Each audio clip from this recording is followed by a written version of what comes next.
ನಾನು I started with a negative career.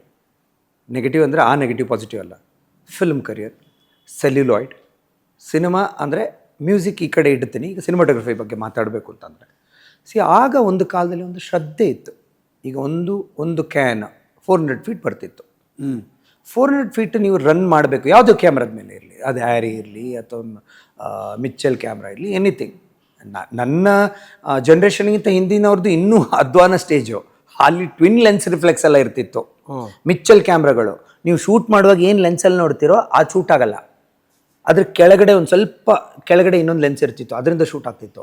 ನೀವು headroom ಜಾಸ್ತಿ ಇಟ್ಕೊಂಡು ಶೂಟ್ ಮಾಡಬೇಕು. ಹಂಗೆ ನೀವು ಹೆಡ್ರೂಮ್ ಇಟ್ಟಿಲ್ಲ ಅಂದರೆ ತಲೆ ಕಟ್ಟು. ಯಾಕಂದರೆ ಕೆಳಗೆ twin lens reflex. Because SLR is single lens reflex, twin TLRs ಮಿಚ್ಚಲ್ ಕ್ಯಾಮ್ರಾದಲ್ಲಿತ್ತು. ನಂದು ಅಟ್ಲೀಸ್ಟ್ ಅಷ್ಟು ಅಧ್ವಾನ ಇರಲಿಲ್ಲ.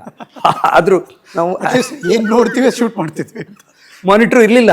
ನಾನು when I started with Arri 3 ನನಗೆ ಮಾನಿಟ್ರ್ ಬಂದಿರಲಿಲ್ಲ. ನಾನು ಬರೀ ಇದು ವ್ಯೂ ಫೈಂಡರ್ ನೋಡಬೇಕು. ಅದು ಶಟ್ರು ಏನು ಅಂತಂದ್ರೆ ಹಿಂಗೆ ಓಡ್ತಾ ಇರುತ್ತೆ, ರನ್ನಿಂಗ್ ಶಟ್ರು, ರೋಲಿಂಗ್ ಶಟರ್ಸು.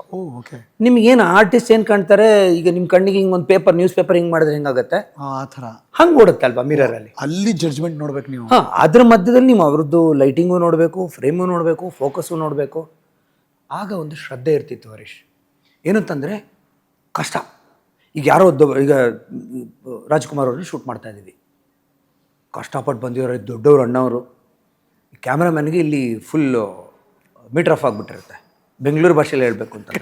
ಯಾಕೆ ಅಂದರೆ ನೀವು ಶೂಟ್ ಮಾಡಿದ್ದು ಎಕ್ಸ್ಪೋಜರ್ ವೈಸು ಅಂಡರ್ ಇದೆಯಾ, ಓವರ್ ಇದೆಯಾ, ಫೋಕಸ್ ಇದೆಯಾ, ಏನು ಗೊತ್ತಾಗಲ್ಲ ಎಲ್ಲ. ಅದು ಕೆಲವು ಸಲ ಏನಾಗುತ್ತೆ, ಎಲ್ಲೋ ದೂರದಲ್ಲಿ ಶೂಟ್ ಮಾಡ್ತಿರ್ತೀವಿ, ಅಲ್ಲಿಂದ ಬೆಂಗಳೂರಿಗೆ ಬಂದು ಪ್ರೋಸೆಸ್ ಆಗೋದಕ್ಕೆ ಇನ್ನೂ 1 ತಿಂಗಳಿರುತ್ತೆ. ಕರೆಕ್ಟ್.